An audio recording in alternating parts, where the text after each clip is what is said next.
Hello friends, this is Priyanka and welcome to our channel Saral Ganit. आज के हमारे इस वीडियो के अंदर हम एक्सरसाइज 2.4 के रिमेनिंग क्वेश्चंस को सॉल्व करेंगे। हमने प्रीवियस वीडियो के अंदर एक्सरसाइज 2.4 के क्वेश्चन नंबर 1 से लेके 6 तक के क्वेश्चंस को सॉल्व किए थे। आज हम क्वेश्चन नंबर 7 से लेके 10 तक के क्वेश्चंस को सॉल्व करेंगे। तो स्टार्ट करते हैं हम हमारे क्वेश्चन नंबर 7 के साथ। सो फ्रेंड्स, हम सबसे पहले क्वेश्चन नंबर 7 को समझेंगे। क्वेश्चन नंबर 7 में लिखा है, Hasan buys 2 kinds of cloth materials for school uniforms, shirt material that cost him rupees 70 per meter and trouser material that cost him rupees 90 per meter। Hasan school uniform के लिए 2 kinds of cloth material purchase करता है।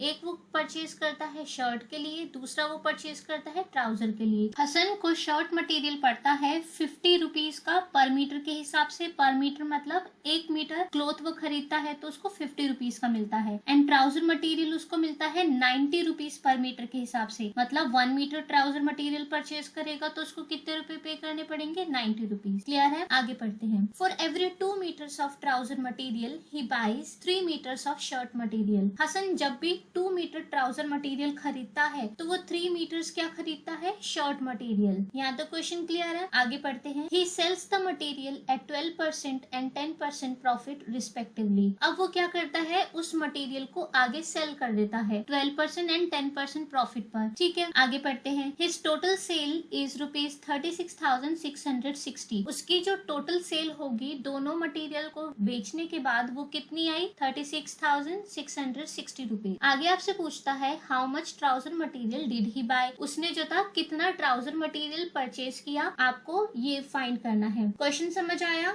अब हम start करते हैं। तो question में सबसे पहले हम ये लिखेंगे कि हमें क्या क्या गिवन है। तो first, rate of shirt material हमें कितना पता है? ₹50 per metre. And rate of trouser material कितना लिखा है? ₹90 पर मीटर। क्वेश्चन में क्या लिखा था? जब भी वो 2 मीटर ट्राउजर मटेरियल खरीदता है तो वो 3 मीटर्स क्या लेता है? Shirt material. तो हम इससे रेशो फाइंड कर सकते हैं ना। मतलब जो रेशो होगा, ratio of the length of trouser material to shirt material, वो कितना होगा? 2:3। मतलब जब भी वो 2 मीटर ट्राउजर मटेरियल खरीदेगा तो 3 मीटर्स क्या खरीदेगा? Shirt material. वो हमेशा 2:3 में ही दोनों क्लॉथ को परचेज करता है। ओके, आगे पढ़ते हैं। अब रेशो को हम क्या एज्यूम कर लेंगे? x। Let the ratio be x। अगर हम रेशो को x मानते हैं तो लेंथ ऑफ ट्राउजर मटेरियल क्या हो जाएगा? 2x और लेंथ ऑफ शर्ट मटेरियल क्या हो जाएगा? 3x। तो अब हम इसको यहाँ लिख देंगे, length of the trouser material is equals to 2x metre and length of the shirt material is equals to 3x metre. अब यहाँ पे हम क्या करेंगे? क्योंकि उसने प्रॉफिट और सेल्स की बात की है तो हम फर्स्ट क्या करेंगे? कॉस्ट प्राइस फाइंड करने की कोशिश करेंगे। मतलब वो कितने प्राइस में इन दोनों मटेरियल्स को परचेज करके लाया है। क्लियर है? तो फाइंड करते हैं ट्राउजर मटेरियल कितने का परचेज किया। Cost price of trouser material कैसे निकालेंगे? लेंथ इंटू रेट ना, क्योंकि हमें बताया गया था कि 1 मीटर ट्राउजर मटेरियल जो है वो कितने का आता है? 90 रुपीज का। और हमने क्या लिखा था ऊपर अभी कि हसन ने 2x मीटर ट्राउजर मटेरियल खरीदा है। तो 2x metre trouser material length हो गई और रेट कितना है ट्राउजर का? 90। तो 2x इंटू 90 कितना आ गया? ₹180x। 180x का वो क्या खरीद कर लाया है? Trouser material. अब आगे चलते हैं। आगे हमें क्या निकालना है? Cost price of shirt material. Shirt material को भी कैसे निकालेंगे? Length into rate. रेट जो है शर्ट मटेरियल का वो कितना है? 50 रुपीज पर मीटर। और शर्ट मटेरियल वो लेकर कितना आया है? वो 3x मीटर शर्ट मटेरियल लेकर आया है। तो 3x इंटू 50 यानी कि ₹150x का वो शर्ट मटेरियल परचेज करके लाया है। तो फ्रेंड्स, यहाँ तक हमने कॉस्ट प्राइस की बात की। अब आते हैं प्रॉफिट पर। क्वेश्चन में क्या लिखा था कि उसने 12% और 10% प्रॉफिट रिस्पेक्टिवली।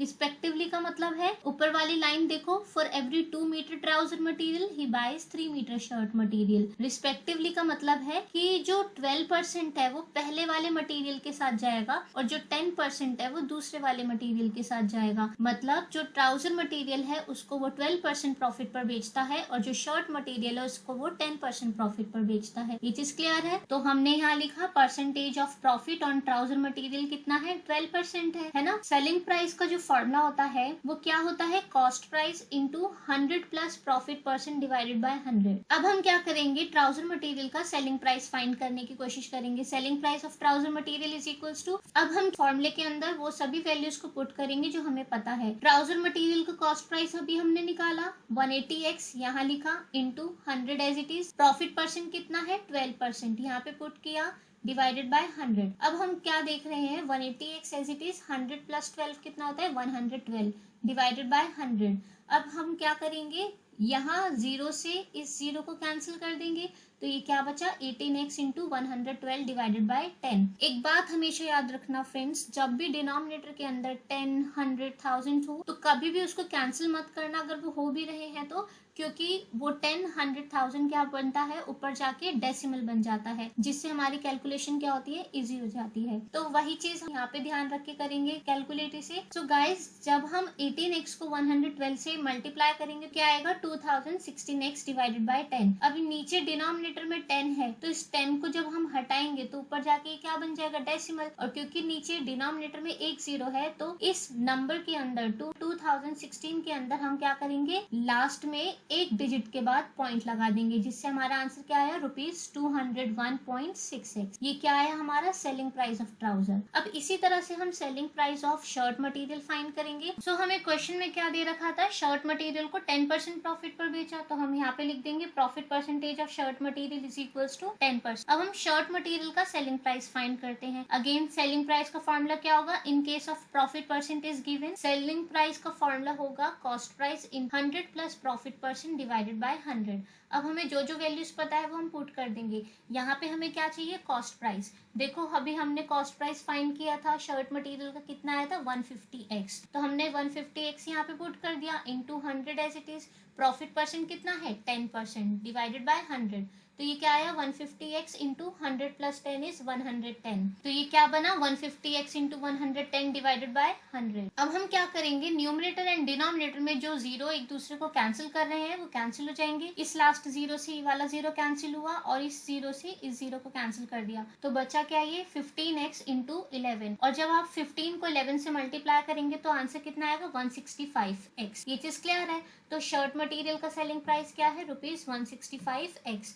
क्वेश्चन में हमें गिवन था कि दोनों मटेरियल को उसने 36,660 में सेल किया था, राइट। तो कैसे ये टोटल सेलिंग प्राइस निकला होगा, ये टोटल जो सेल्स है वो निकली होगी selling price of trouser material plus selling price of shirt material, इनको ऐड किया होगा तभी ये टोटल सेल्स आया होगा। Selling price of trouser material हमने अभी फाइंड किया, कितना आया था 201.6। अब इसमें हम ऐड कर देंगे क्या, selling price of shirt material, और वो कितना है 165x। यहाँ आ गया। आप जब इन दोनों को ऐड करेंगे 201.6x को 165x के अंदर, तो कितना आएगा 366.6x, जो किसके इक्वल है 36,660 के। अब ये 366.6 यहाँ x को मल्टीप्लाई कर रहा है, तो दूसरी साइड आके क्या करेगा डिवाइड, तो ये दूसरी साइड गया और उसने 36,660 को क्या कर दिया डिवाइड। अब आप यहाँ पे ध्यान से देखो, डिनोमिनेटर में जो नंबर है उसमें क्या है डेसिमल, और जब आप यहाँ से डेसिमल को रिमूव करोगे तो क्या होगा, जब भी आप डिनोमिनेटर में से डेसिमल को रिमूव करते हो तो उसकी जगह पर 0 जो है वो न्यूमरेटर में आता है, और जब आप न्यूमरेटर में से डेसिमल रिमूव करते हो तो उसका जगह जो 0 आता है वो कहाँ आता है डिनोमिनेटर में। सो अभी हमारे डिनोमिनेटर में डेसिमल है, डिनोमिनेटर में से हम डेसिमल हटाएंगे, तो क्योंकि एक डिजिट के बाद डेसिमल है तो ऊपर क्या आ जाएगा 10 आ जाएगा, इस तरह से। फिर अब हम क्या देख रहे हैं, ये दोनों नंबर एक दूसरे को कैंसिल कर रहे हैं, है ना। तो ये कैंसिल हुआ 1 पे और ये कैंसिल हो गया 10 पर, तो 10 इंटू 10 कितना आ गया 100। x की वैल्यू हमारी कितनी आ गई 100। सो x की वैल्यू अब हमारी आ गई। क्वेश्चन में हमसे पूछा क्या था, how much trouser material did he buy, उसने कितना ट्राउजर मटेरियल खरीदा आपको ये बताना है। हमने क्या माना था हमारे क्वेश्चन के स्टार्टिंग में कि उसने कितना ट्राउजर मटेरियल परचेज किया है 2x मीटर, तो हम यहाँ पे क्या निकालेंगे, लेंथ ऑफ ट्राउजर मटेरियल कितना लिखा था हमने 2x यानी कि 2 इंटू x हमारा 100 है, तो 2 इंटू 100 कितना आ गया 200 मीटर, यानी कि हसन ने 200 मीटर जो है ट्राउजर मटेरियल परचेज किया था। Therefore, the length of the trouser material is 200 metre. Simple है क्वेश्चन। अब हम बढ़ते हैं हमारे क्वेश्चन नंबर 8 की तरफ। सो क्वेश्चन नंबर 8 में लिखा है, half of a herd of deer are grazing in the field and 3/4 of the remaining are playing nearby। एक हर्ड के अंदर कुछ डेयर है जिसका हाफ डेयर मतलब आधे डेयर क्या कर रहे हैं, they are grazing in the field and 3/4 of the remaining। अब उन बाकी बची हुई आधी में से भी 3/4 क्या कर रहे हैं, they are playing nearby, वो आसपास खेल रहे हैं। यहाँ तक समझ आया। अब 3/4 के बाद भी जो बचा वो क्या बचा 9। The rest 9 are drinking water from the pond। बाकी बचे 9 क्या कर रहे हैं, पॉन्ड में से पानी पी रहे हैं। आपको फाइंड करना है, find the number of dear in the heard. आपको बताना है हर्ड के अंदर टोटल कितने डियर हैं। क्वेश्चन क्लियर है? तो स्टार्ट करते हैं। हम एज्यूम करते हैं let the total number of deer is equals to x। फिर अकॉर्डिंग टू द क्वेश्चन इस टोटल डियर का हाफ डियर क्या कर रहे हैं, they are grazing in the field. So number of deer grazing in the field is equals to x divided by 2। Half ना उसका, x का हाफ कितना, x बाय 2 था। अब देखो टोटल में से हाफ अगर घास खा रहे हैं तो बाकी बचे हुए हाफ का 3/4। बाकी बचे हुए हाफ का 3/4 कैसे निकालेंगे, जो क्या कर रहे हैं, खेल रहे हैं आसपास। So number of deer playing nearby is equals to, अगर इस टोटल नंबर ऑफ डियर में से हम वो डियर को सब्ट्रैक्ट कर दे जो घास खा रहे हैं, तो उस बाकी बचे हुए हाफ का 3/4 कैसे निकालेंगे, मल्टीप्लाई बाय 3/4। तो इसको सॉल्व कैसे करेंगे, डिनोमिनेटर में कुछ नहीं है, x की 1 लगा देंगे। 2 और 1 का LCM is 2, 2 divided by 1 is 2 and 2 into x is 2x। बीच में sign minus as it is, 2 divided by 2 is 1 and 1 into x is x। Now 2x में से x गया, कितना बचा, x बाय 2। तो आप इसमें सिंपल x बाय 2 का 3/4 भी निकाल सकते हैं और आप इसको इस तरह से सिंप्लीफाई करके भी शो कर सकते हैं। It's up to you. Okay, तो नाउ x बाय 2 का 3/4 कैसे निकालेंगे, 3 into x 3x and 4 2s are 8। यहाँ तक हो गया। फिर हमें बताया गया जो रेस्ट बचे 9 वो क्या कर रहे हैं, पॉन्ड में पानी पी रहे हैं। So number of deer drinking water is equals to 9। So now total number of deer क्या है, x। टोटल डियर कैसे फाइंड करेंगे, हम इन सभी को ऐड कर देंगे ना। कौन कौन, फर्स्ट जो घास खा रहे थे that is x by 2 plus जो आसपास खेल रहे हैं that is 3x by 8 plus जो बाकी बचे 9, ये सब किसकी इक्वल है, x की इक्वल है। अब हम क्या करेंगे इस इक्वेशन को सॉल्व करने के लिए, x वाले टर्म्स को एक तरफ एंड कांस्टेंट नंबर को एक साइड रखेंगे। x यहाँ पे एज इट इज, ये प्लस x बाय 2 दूसरी साइड आकर क्या बन गया, minus x by 2 plus 3x by 8 दूसरी साइड आके क्या बन गया, माइनस 3x बाय 8। x के डिनोमिनेटर में कुछ नहीं था, हमने क्या लगा लिया, 1। तो 1 2 और 8 का कंबाइंड एलसीएम क्या आएगा, 8। Now 8 divided by 1 is 8 and 8 into x is 8x। बीच में sign minus as it is, 8 divided by 2 is 4 and 4 into x is 4x। Again ये वाला साइन भी एज इट इज। फिर 8 डिवाइडेड बाय 8 कितना आता है, 1 एंड 1 इंटू न्यूमरेटर 3x, कितना आ गया, 3x। यहाँ तक क्लियर है। अब हम इसको आगे सॉल्व करते हैं। 8x में से 4x सब्ट्रैक्ट किया, कितना बचा, 4x minus 3x as it is. तो ये क्या बन गया, 9 is equals to 4x minus 3x divided by 8। Now 4x में से 3x सब्ट्रैक्ट किया तो क्या बचा, x, और 8 यहाँ डिवाइड हो रहा है तो दूसरी साइड आके 9 के साथ क्या हो जाएगा, मल्टीप्लाई। तो 8 9s आर 72। x किसकी इक्वल आ गया, 72 के। x फाइंड कर लिया। x फाइंड करने पर हमें क्या पता चला कि हर्ड के अंदर जो टोटल डियर है वो कितने हैं, 72। तो हम इसको स्टेटमेंट फॉर्म में लिखेंगे, therefore total number of deer are 72। Simple था क्वेश्चन। अब हम बढ़ते हैं हमारे क्वेश्चन नंबर 9 की तरफ। सो क्वेश्चन नंबर 9 में क्या लिखा है, अ grandfather is 10 times older than his granddaughter. एक ग्रैंडफादर जो है वो अपनी ग्रैंडडॉटर से एज में 10 गुना क्या है, बड़े हैं। फिर आगे लिखा है he is also 54 years older than her, मतलब उन दोनों की एज का जो डिफरेंस है वो कितना है, 54 है। फिर फाइंड देयर प्रेजेंट एजेस, आपको ये बताना है कि उन दोनों की प्रेजेंट एज क्या है। तो स्टार्ट करते हैं। हमें नहीं पता ग्रैंड डॉटर की प्रेजेंट एज क्या है, तो हम लिखते हैं let the present age of granddaughter is equals to x years. क्योंकि जो उसके ग्रैंडफादर है वो उससे एज में 10 टाइम्स बड़े हैं, तो x का 10 टाइम्स क्या हो जाएगा, 10x। फिर हम क्या लिख देंगे, present age of grandfather is equals to 10x years. Clear है। So according to the question जो ग्रैंडफादर है वो अपनी ग्रैंड डॉटर से 54 ईयर्स बड़े हैं, मतलब उनकी एज का जो डिफरेंस है वो क्या है, 54। एज का डिफरेंस कैसे निकालेंगे, हम ग्रैंडफादर की एज में से ग्रैंड डॉटर की एज को क्या कर देंगे, सब्ट्रैक्ट। तो 10x में से जब हम x को सब्ट्रैक्ट करते हैं तो क्या आएगा, 9x, जो किसकी इक्वल है, 54 के। 9 यहाँ x के साथ मल्टीप्लाई हो रहा है तो दूसरी साइड आके क्या हो जाएगा, डिवाइड, एंड 54 डिवाइडेड बाय 9 कितना होता है, 6। तो x किसकी इक्वल आ गया, 6 की इक्वल आ गया। x आ गया तो हम इनकी प्रेजेंट एज फाइंड कर सकते हैं।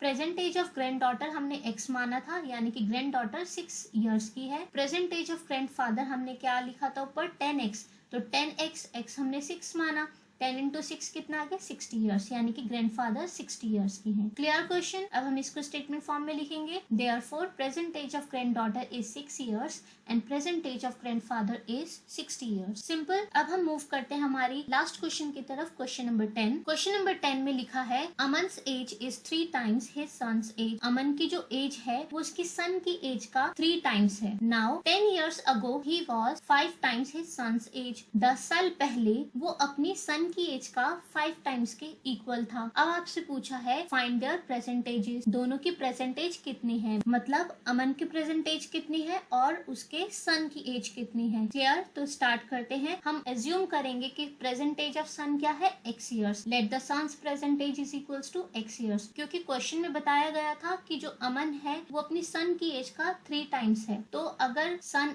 x है तो अमन कितना हुआ 3x ईयर्स। किस तरह से लिखेंगे इसको हम, Aman's present age is equals to 3x years. Now क्योंकि हमसे बात की जा रही है क्वेश्चन के अंदर 10 साल पहले की, तो 10 साल पहले इन दोनों की एज क्या रही होगी।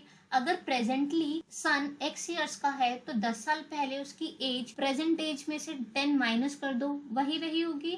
कैसे, x माइनस 10। उसी तरह से अगर अभी अमन 3x ईयर्स का है तो 10 साल पहले उसकी एज क्या रही होगी 3x माइनस 10, मतलब 3x में से अगर हम 10 को सब्ट्रैक्ट कर देंगे तो हमें अमन की 10 साल पहले की एज मिल जाएगी। क्लियर है। तो हम लिखेंगे son's age 10 years ago is equals to x minus 10 and Aman's age 10 years ago is equals to 3x minus 10 years। Clear यहाँ तक। क्वेश्चन में हमें ये भी बताया गया था कि 10 साल पहले अमन जो है अपनी सन की एज का 5 टाइम्स था, मतलब 10 साल पहले अमन की जो एज थी दैट इज 3x माइनस 10, वो किसके इक्वल थी 5 times of his son's age. 5 times यानी कि 5 मल्टीप्लाई सन की एज 10 साल पहले क्या है x माइनस 10, इसके इक्वल थी। इक्वेशन समझ आई। अब हम इस इक्वेशन को सॉल्व कर सकते हैं किस तरह से, 3x minus 10 as it is, 5 पूरे ब्रैकेट को मल्टीप्लाई कर रहा है तो विद इन द ब्रैकेट सब चीज को मल्टीप्लाई करेगा। 5 इंटू एक्स 5x, बीच में sign minus, 5 into 10 is 50। Now variable वाले टर्म्स एक तरफ एंड कॉन्स्टेंट्स दूसरी तरफ।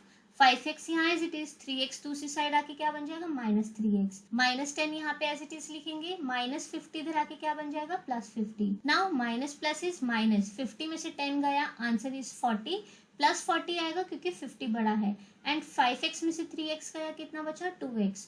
2 यहाँ x के साथ मल्टीप्लाई हो रहा है तो दूसरी साइड आके क्या हो जाएगा divide, so 40 divided by 2 is 20। x कितना आ गया हमारा 20 ईयर्स। नाउ अब हम क्या कर सकते हैं, दोनों की प्रेजेंट एज फाइंड कर सकते हैं। सन की प्रेजेंट एज हमने क्या माना था x, यानी कि सन कितने ईयर्स का है 20 ईयर्स का है, राइट। और अमन की प्रेजेंट एज हमने क्या मानी थी 3x, यानी कि 3 इंटू 20 60 ईयर्स। तो हमें पता चला सन 20 ईयर्स का है एंड अमन 60 ईयर्स का। सो स्टेटमेंट फॉर्म में हम इसको कैसे लिखेंगे, therefore son's present age is 20 years and Aman's present age is 60 years. Simple था क्वेश्चन। आई होप ये सभी क्वेश्चंस आपको बहुत अच्छे से समझ आए होंगे। फिर भी अगर आपको कुछ डाउट है तो आप हमें कमेंट करके बता सकते हैं और आप हमें कांटेक्ट भी कर सकते हैं इस नंबर पर, और आप हमारे साथ इंस्टाग्राम पर भी कनेक्ट हो सकते हैं। सो गाइस, नेक्स्ट वीडियो के अंदर हम एक्सरसाइज 2.5 के क्वेश्चंस को सॉल्व करेंगे। तब तक आप इनको अच्छे से प्रैक्टिस कीजिए।